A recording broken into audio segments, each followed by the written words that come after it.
Well, folks, you know you're in for a treat when you hear that tune because it's time for another week of the Rec Poker Podcast. I've got the best job in the world. That's why I'm the luckiest guy I know. I get to hang out here every week talking to my poker friends about poker strategy. I've got it made. My name is Jim Reed. I'm Bluffsterini in the home games and Rec Poker Jim on Twitter. I have to thank our sponsors, the amazing Mark Prashant over at Website Amp and everyone at Running Aces Hotel, Racetrack, and Casino. Thank you so much for your support. Of course, it's not just our sponsors, but our premium members here at Rec Poker. If you don't know what Rec Poker is about, it's a largely volunteer-based organization. Most of what we do is free. You can come and get a free community account. All it takes is an email address and a smile. But if people who do want to kick it up a notch and get more involved in our learning and social activities, do that through the premium membership. It only costs $15 a month, and you can get your first month for only $5 if you use the code Rec Poker. One of the perks is you get to join our forums conversations like this. So I'm proud to have Eric Anderson, a prolific poster in our forums and an excellent premium member here at Rec Poker, joining us in the conversation tonight. But the core of our team, the real backbone of what we do at Rec Poker here is the Wrecking Crew. Those amazing individuals who put their time in every week, every month, hosting our strategy sessions, our study groups, joining me on the podcast, sharing their insights throughout our different themes of the month. And if you want to find out more about the Wrecking Crew and the amazing folks on it, you can go to rec.poker/crew. But you can also just listen up because you're going to meet a few of them right now, starting with our newest Wrecking Crew member, the one and only Ben Enslow. My name is Ben Enslow, as Jim just said.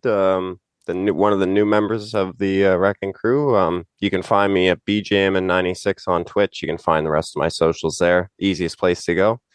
And I'm East Coast bidder in the Poker Stars home game. And I'm glad to be here. I'm Kim Kilroy. I am Fergie56 in the home game, and I am PetVet_33 on Twitter and most other platforms. And I'm Rob Washam, and I'm Radman50 just about everywhere. Well, thanks everyone for joining me for this episode. This is the forums edition of the podcast. So just like we do most Monday nights, some of us are playing against each other in the nightly home games. We do 10 of those home games a week that the great John Somsky puts together. And while we're doing that and trying to steal each other's chips, we're going to take a post from the Rec.Poker forums and talk about it here on the air. This week, we're looking at a post from Taylor Moss, who's another OG member of the Wrecking Crew. This is in the Hand Histories forum, and it's called Heads Up for a Tournament Win. How do we get all the chips? So I'll just I'll just sort of lay a little scene here for our listeners at home. But I do encourage our listeners, go get a free Rec Poker account and check out the forum post yourself. If you go to the show notes, you can see a link to this post. If you click on that, you can kind of see it's not just Taylor. Chris Jones is in there responding. Eric Anderson has a response. I'm a Luigi has a response. Louis Hillman, who's a fun follow on Twitter as well, another one of the great members here at Rec Poker. And if you enjoy visual learning, I find being able to sort of see it all laid out sometimes makes it easier to follow the action than just listening on the audio podcast version. But so heads up for a tournament win. Taylor Moss is he's done very well for himself, which is not to be a surprise. He's gotten heads up. And as he says, so ICM is out the window. It's all about getting the win. So we're 29 big blinds effective. We're on the button with King 9 offsuit. And we make our standard open to 2 big blinds and get called. The flop comes King of Spades, 7 of Hearts, 4 of Hearts.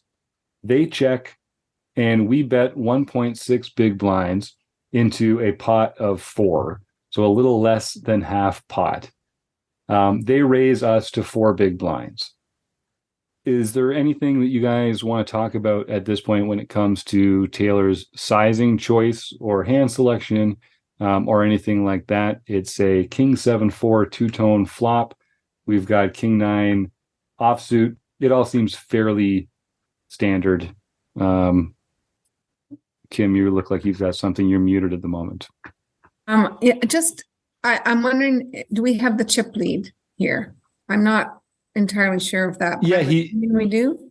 He says the effective stack is 29, but he does not say who covers who. And I agree that is important because the person Yeah, go I ahead, Rob. think that it says heads up for a tournament win.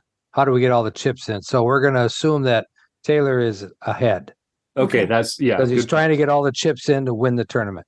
good point. Okay, Still and I good. think as Kim's getting at, it does make a Hmm. big difference who's at risk. Yeah, Ben, sorry. Well, I think it still matters to know exactly how much he has because it's important to know if we lose how much we're going to have left behind so that we know, are we going to have 5 big blinds? Are we going to have 15? Are we going to have 20? Like what kind of a margin are we going to have if we lose in an all-in situation? Great point. So yeah, Taylor, maybe just include that information next time you're putting a post like Yeah, this in. Taylor Moss. God, like, is he good for anything? I swear. In all seriousness, Taylor's been on a freaking heater. And if people don't know, we're just making fun of him because we're all impressed at how good at poker he is. Taylor's actually leading the Player of the Year race, not only for the No Limit Hold'em Player of the Year race at Rec Poker, but also the Mixed Game Player of the Year race. Right? Currently, he's in first place in both of those. There's only 1 month to play. So our regular listeners will know that we enjoy teasing Taylor Moss, but it comes from a place of love and respect. But yeah, Taylor, get your stuff together, man. When it comes to filling out these forum posts, good God, we don't even know who's covering who. Like, what is this, amateur hour? And yeah, great point by Ben that it really does matter because if the effective stack is 29 big blinds, but the other player has like 85 behind, then it's not nearly as, the stakes aren't as high as if one player has 29 big blinds and the other has 31 big blinds. Then that really does change the importance of the hand. Yeah, but yeah, okay, so good comment there. So we bet 1.6 big blinds. It's a bit of a down bet, and we get raised to 4 we get check raised to 4. So Taylor says, I think we could make a case for raising ourselves, but this feels like a standard spot to just call, and that's what they do. So let's get to the turn unless someone wants to weigh in.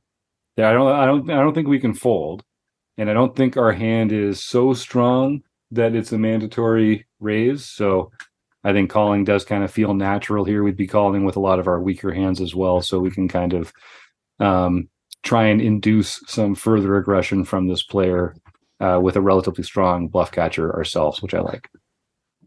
The turn is the 9 of spades. So pretty good card for us. The board is now King of Spades, 7 of Hearts, 4 of Hearts, 9 of Spades. So we've got top 2 pair on a 2-tone board. There's a couple gut shot straights out there, and then there's the 2 flush draws. I think we can probably discount the spade flush draw given the check raise on the flop, but you never know. They bet into us 6 big blinds.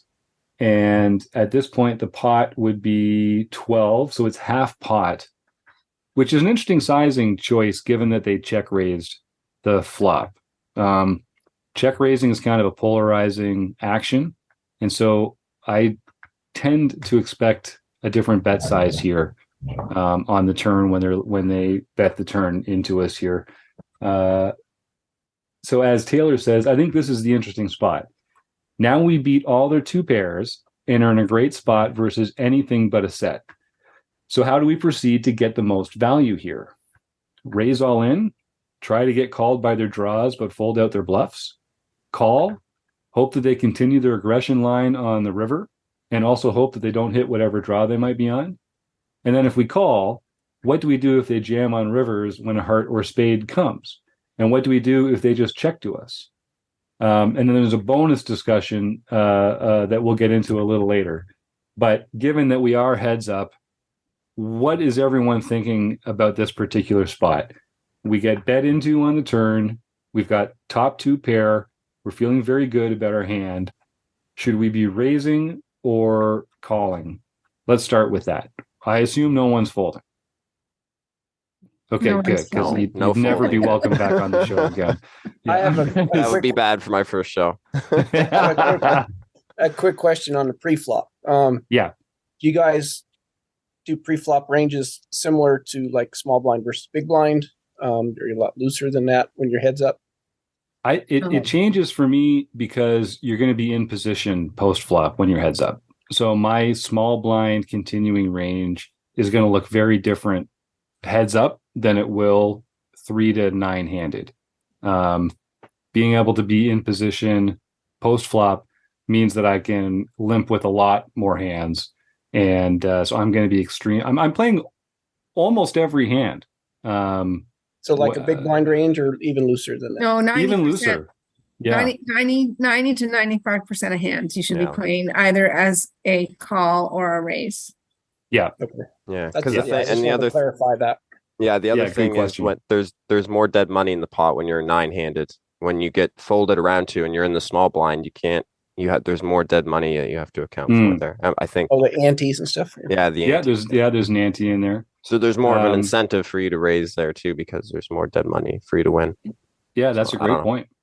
And you're definitely going to be But because then when you're your head's limping up, so I guess you often. just got to keep the guys short. You just got to keep the other guys. You just got to open. Just fire, and as you're just boxing and bobbing and weaving a little bit. I don't know. Yeah, some of it's kind of villain dependent. I think, like you're saying there, Ben, like players that are going to overfold, I'll probably raise the small blind more. I'll probably open raise more than against other players. Players that are going to raise more or call more, I think limping the small blind is a better line in these heads up spots. But it makes a huge difference being able to play in position post flop for sure. And again, I guess the last thing we'll say on that, Eric, is it also changes the hands that you might open raise with, because since you're continuing with such a large range of hands and limping with a lot of them, that might change the line on which ones get limped and which ones get raised. But it should be very, very, it should be almost all the hands you're playing in one capacity or another. So are we talking about the flop or are we talking about the turn here? Whatever. I think The turn. We're talking pre-flop. Taylor says the turn is interesting. Yeah, we're gonna find a few rabbit holes. Taylor's interested in the turn, but I'm open to a flop conversation if there's something there that caught your eye. What I wanted to say probably pertains to both, because if we're heads up, we've probably been playing with this person for a while. So we sort of know what type of a player they are to some extent, or we should. And this should sort of give us an idea of if we can get more chips in on the turn. And even if we can get more chips in on the flop. So are they sticky? Are they just stabbing as a bluff with their raise? Are they going to fold a flush draw? Are they going to fold 6, 5, 6 of offsuit? Are they what are they? If we have an idea of what kind of opponent we're up against, it sort of gives us more of an idea of where to get the money in. But I would certainly be trying to put more money in at least by the turn, if not on the flop. Yeah, that's my take too. Yeah, Rob, go ahead. Do you raise all in then, or could we do something kind of tricky like just do a min click back? Well, if they've only put in 4, 6, they still have 23 big blinds, so probably I'm only going to raise to maybe 14 or 15. Big blinds and let them put their stack in if they want or feel right. But I'm never going to fold to an all in either on a bet. Right, but are you gonna raise all in there at that point? I think I would prefer to raise all in than just say 14 blinds, because you're kind of giving them an opportunity to maybe fold a king that we want to keep in there. Fold a king. Kim's like, no, they're never folding. They're never folding a king. They're never folding a king there. Or even a 7 maybe, or some kind of a draw, because we do have a double, two flush draws on the board. Do you really think they're raising us with a 7? Yeah, that's the question that I have is what is their check raising range on the flop? And assuming it's a balanced range, then it's going to have some very strong made hands and some good draws, right? And maybe some air balls, but we don't know. We don't know enough about this player. I think our hand we've basically got one pair, no kicker on the flop, which to me is in that middle part of our value range. And I don't like to, as a rule, in a vacuum, I don't like to re-raise with that, because it kind of lets him fold the worst hands and only continue with the better ones. But heads up, we also don't have to worry about having put too much money in if we have to get away from this on a scary turn. Yeah. Right. Yeah, there's lots of turns we don't want to see. That's true. So I don't mind. I like the flop play. I may even like the turn play. That's why I said, what kind of player is this? Yeah. Right? Yeah. And Taylor does go into this this is the decision point on the turn, which is if we just call, are they going to continue their aggressive line on the river? It is trickier for us because we don't know if they're the kind of player that's going to bluff their missed draws or if they're only going to put it in when the draw comes in. That inclines me to get money in on the turn because the busted draws, they're just not going to call you on the river. There's an argument that they might bluff into you. But it's going to be hard to tell if they're bluffing into you with a busted draw or if they just had a set of fours the whole time, or a set of sevens or something. And I don't know. I feel like it's hard to get value from some of those draws unless we raise the turn here. I'm not sure if I prefer the shove or the smaller raise, to be honest with you. I think if we had if we had, for instance, like the 5-6 of hearts, I kind of like the shove better because you maximize your fold equity and you've got a lot of outs when you are called. With King 9, I think we're still actually ahead of almost all of the hands in their range. So I kind of like your tricky raise call theory here. If they make it 4 and we make it like 11 or 12 or something like that, maybe Well, they bet it 6. You mean they bet 6. Yeah, yeah, sorry. 6. So yeah. So it would have to be like 13 or 13 or 14, like you say. 13, 14, yeah. Yeah, that's interesting. That's interesting. He didn't say how big the stack is, but from my math, I got like there's 23 big blinds. Is that right? Yeah, it should be like 23 back. That's It's what's left. kind of a big shove. So if we call It is a little big. blinds, there's going to be a pot size bet on the river, pretty much. Yep. Right? Yeah, that's a good point. So if we call, we're adding 12 to 12. Yes, there would be about a pot size bet on the river, which is, there's something nice and symmetrical about that. So what are you thinking? Are we committed to getting our money in?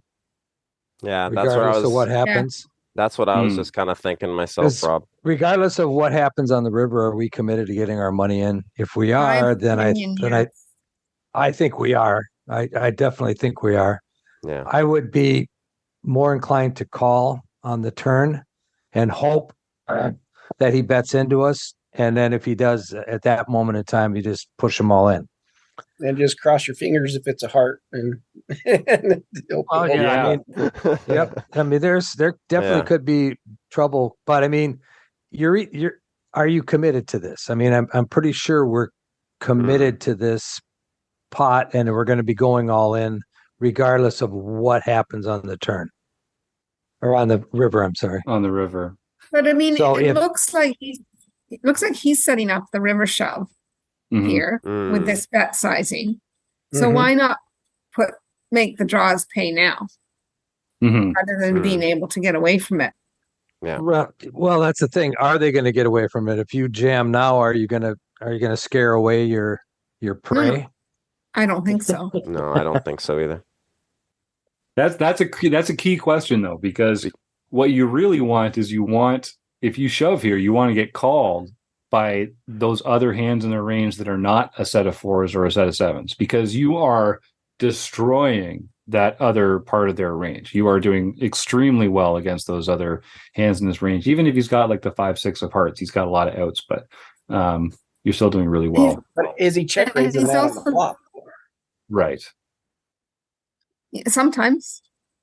Yeah, I mean, heads up, you got to kind of know your opponent. Some guys won't, Mm-hmm. Well, most people will check raise 6 high. Right.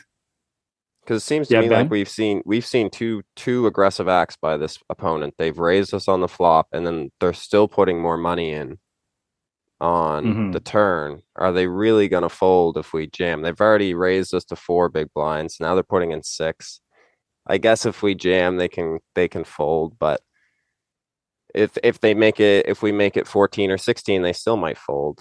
Mm-hmm. But like Kim said, they're not going to fold a king, so we're losing value there. We could win the whole thing. We could win the whole tournament right here, right now, if we just go all in and we see another, a king, queen, or something like that.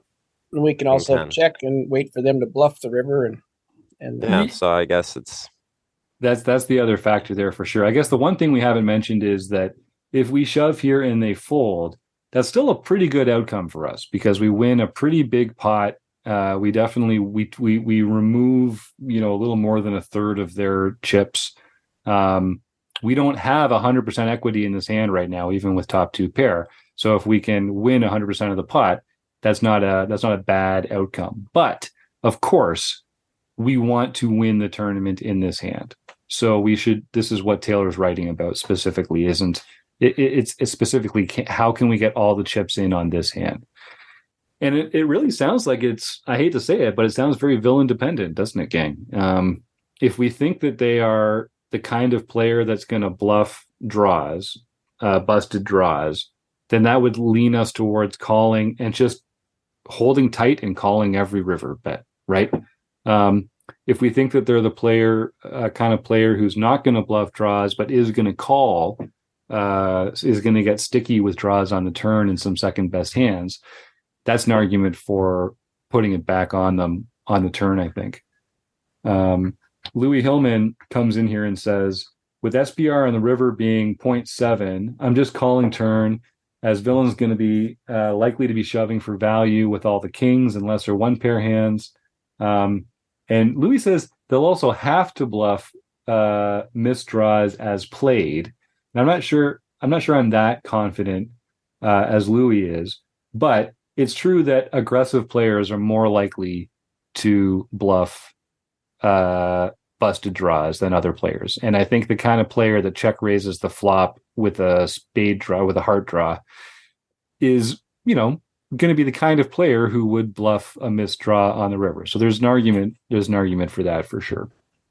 Louis says he's never folding to a river shove heads up, even if the front or backdoor flush gets there. And his question is, if we do call and the villain checks the river, what's our bet sizing going to be at that point when you've got a pot size bet? And I think if they check the river, then they don't have a lot of hands left in their range that are going to call a pot size bet on the river. So I don't think we're going to get a lot of chips in that way. They might check back. They might check like a weak king or something like that and call. They might have a strong king. Yeah, they might that's true. Have king, queen, king, jack. Yeah, that's a good point. And good call. So I think we can get called by a king with a 70% pot shove. Yep. And I think we can get called by other two pair that are there. Yep. I don't know 7-4. if seven probably will fold. And all of their missed hands will fold. Some people who are even, when it's their tournament life, they'll just chicken out on that final bluff. True. True. Yeah, and then when they just shove river on like a heart or a spade, and you're just there like, oh god, I should have got it in on the turn. Yeah, I should have got it in on the turn. That's what I'm thinking. This whole time we're talking this like, oh, like now this bad river card's gonna come off, and I'm not gonna know what to do on the river when they shove. And then if they check and we shove, then they just snap fold. Right, and we could have won the tournament, and then it's like, I do feel like we miss the chance sometimes by waiting to the river. We miss the chance for some value from a lot of their hands that would have put chips in on the turn. So especially when we think they have a lot of draws in their hand. In the games I'm playing in, I'm just more inclined to put more chips in on the turn and let them kind of gamble on that draw coming in. Because then we kind of get to realize that equity either way. We don't get them to choose. We don't allow them to choose to get it in when the draw comes in and not when it doesn't. So I really like this. There's a response here by Chris Jones, the one and only 5x5, which kind of gets at some of the ways that we can think about this a little, because we're all talking about how villain dependent it is. And we're kind of like in jail here because we're not sure exactly which kind of villain this is. Chris says, part of the question for me is, what will hearts do here? Are they more likely to call off a turn shove or bluff rivers when they miss? Which is what we're talking about. Chris says, maybe part of our decision making is which king nine offsuit we have. If we have a heart of any kind, they're less likely to have the pair plus flush draw, which would likely be obligated to call a shove. So maybe if we hold a heart, which also blocks their path towards a flush if they hold hearts, we call and try to catch bluffs and then target king X on our riverbed. But if we don't hold the heart, maybe we go for the shove and hope to get called by hands that just can't find the fold, both king X hands and hearts. So that's a really interesting way to kind of take some objective information and allow that to inform our decision-making process when we're kind of tied up on how to proceed there. Kim? I really like that. Like starting to look at what blockers we hold or don't hold, right? Mm-hmm. And the board was king of spades and nine of spades. So we could have the king of hearts or we could have the nine of hearts. If we have a king of hearts, that's obviously a much better blocker towards their heart holdings. Although in a heads up pot like this, blind versus blind, they're going to be continuing with all sorts of different ranked hands when it comes to flush draws. So I don't think having the king is as relevant as it would be in other situations where they're just not calling with a lot of those other suited hands.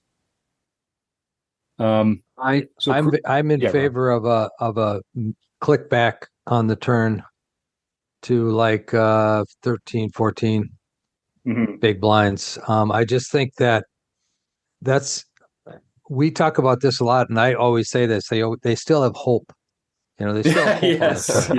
yes. And as long as they still have hope, we can get more chips from them. Yep. And not be afraid of calling if they jam. As a matter of fact, we could be inducing that jam, which is what we'd like to be doing right now. So I don't want to jam here. I think that's just too big, too strong. You're going to just fold out so much of his the hands that you're ahead of that it just doesn't pay off. If you can get him to commit more chips by just getting a little min click back, like I say, 20 or 12 to 13 big blinds, something like that, and get him excited about it, he still has hope, and see if he can try to jam us off our hand. And obviously he can't. So I just gotta live up to my screen name. Be jamming. Yeah, be jamming. That's right. One of the things I really like about that, Rob, is that it just gives him it puts him in a series of bad spots. Like it's a very small raise, so they have to continue with a pretty wide range to it. But it also leaves them with a pretty trivial stack given the pot size on the river, which it gives them like another uncomfortable decision. So anytime you can choose a small sizing that still kind of gives your opponent a bunch of difficult decisions, then that's often a good path to take there. Okay, here's my question, gang. Can we click it back here with a balanced range, or are we only actually doing this when we have like two pair plus and we're trying to achieve this same goal? And I'm not saying we need to be balanced in every spot. Maybe we don't. Maybe this isn't one of those where we do anyway. But just academically, are there hands that are not very strong value that we would consider clicking back here? Sure. That we called the flop check raise with. Maybe a bad check raise. A flush draw with no showdown value, a bad flush draw. We could have something like, but then we're probably shoving. To maximize that fold equity, right? When we That's don't true. Have. Yeah. But we're saying, would we then use that as a way to balance this? So I don't mean to discount that. Like they could have, for instance, like the 6-8 of spades now has a lot going for it on the King 7-9-4 two-tone. Are you calling a raise on the flop with on 6-8 of spades? No, probably not. Or check raising. Yeah. Or check raising. Yeah, I was like 10-6 of spades maybe. Yeah. Like check raises, but that's even like I don't know. It'd be pretty ambitious. we're talking about what would we have that we could call a check raise, right? Right. We bet, yes, good point. We called a check raise on the flop. So what hands could we have that we call the check raise with that are not value like the king nine that we have? What other like a lot of kings, might we do? Right? Like what else are we what else are we bet calling the flop with? We could be doing it with a couple of hearts. Yep. Yeah. If we had the ace of hearts, ace of hearts, five of hearts, or something like that. Yep. Yeah, ace five of hearts even has a couple backdoor straight draws in there. So that makes sense. And it's got ace high showdown value. So that's a good one. Okay. So maybe we could. So I guess I like the click back turn. That's where I'm coming to with this. Given all the information. Click back. With never folding. Good game if they have pocket fours. Like sometimes you just lose. Like sometimes you just make good decisions and they're at the top of their range. And especially on wet boards like this, they have license to make these moves with those semi bluffs and with their very strong hands. And you just don't get to know. Barring some kind of physical tell or a timing tell or something like that. One of the things, if we do that and he thinks that we're doing it with some sort of a flush draw or something like that, he's more likely than to jam back on us with a king, with a worse king than ours. And that is a perfect result, right? That's a perfect result. And not only that, but the kind of player that we're hoping is going to bluff shove a misdraw on the river, aren't they also going to shove on the turn if we give them this opportunity? Exactly. Yep. So I think we can still get value from that player by clicking it back on the turn, because the same inclination that would make them bluff the river, which we're hoping they would do, I think they would still. They're the kind of player that would shove that equity now with the draw, and that's kind of our mission here is to get chips in with the part of their range that we're beating, and that's a lot of the draws here as well. So I do like that. Eric, you had a really good response here. So Eric got into our bonus discussion where, and I don't know, should we just tie a bow on this before we get into Eric's position? So I think we've kind of decided that against certain players, just calling and planning to call all rivers is the right play. Although I still think if they check, you're not going to get the bottom chip in calling turn. I just don't think that's very likely. And then against other players, we like the raising the turn or even shoving. And Kim mentioned maybe even re-raising the flop against certain players with a hand as strong as top pair in a heads up pot like this.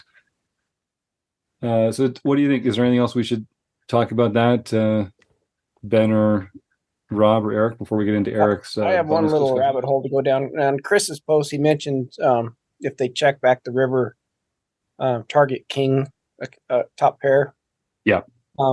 Is that a good place to target? Should we try to get second pair to call or ace high even?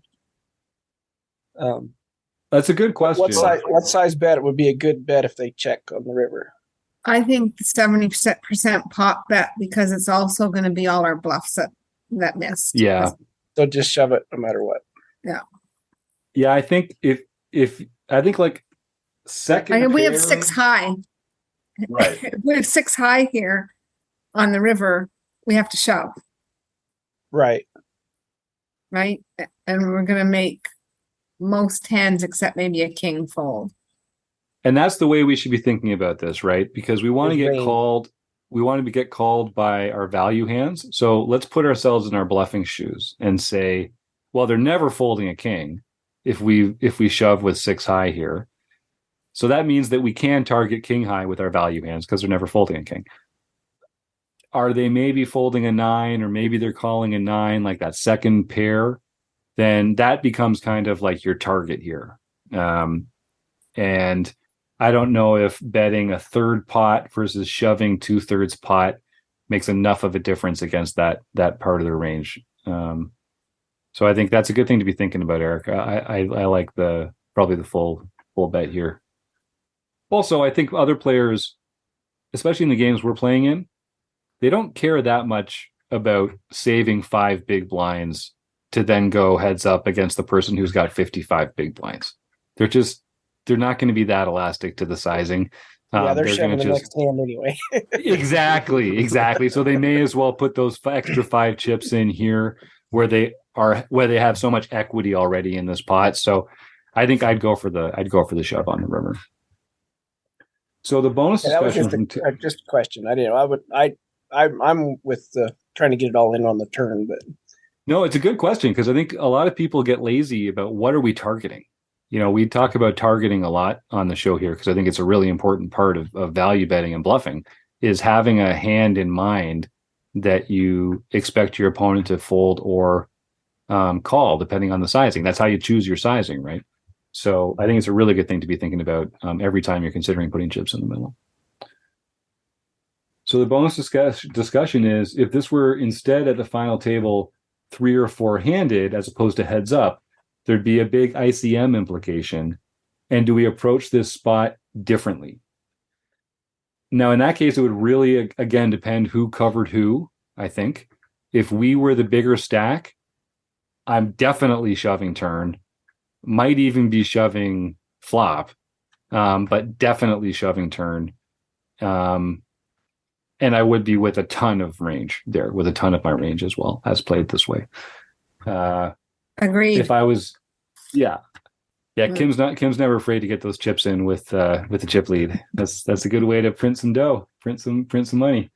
What if they covered us? Would that change how we played?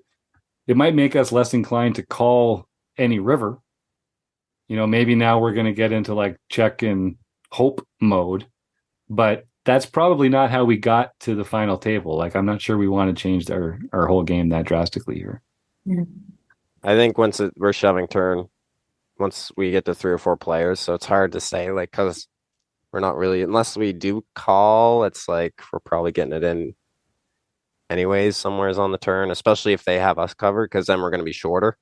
Right. So.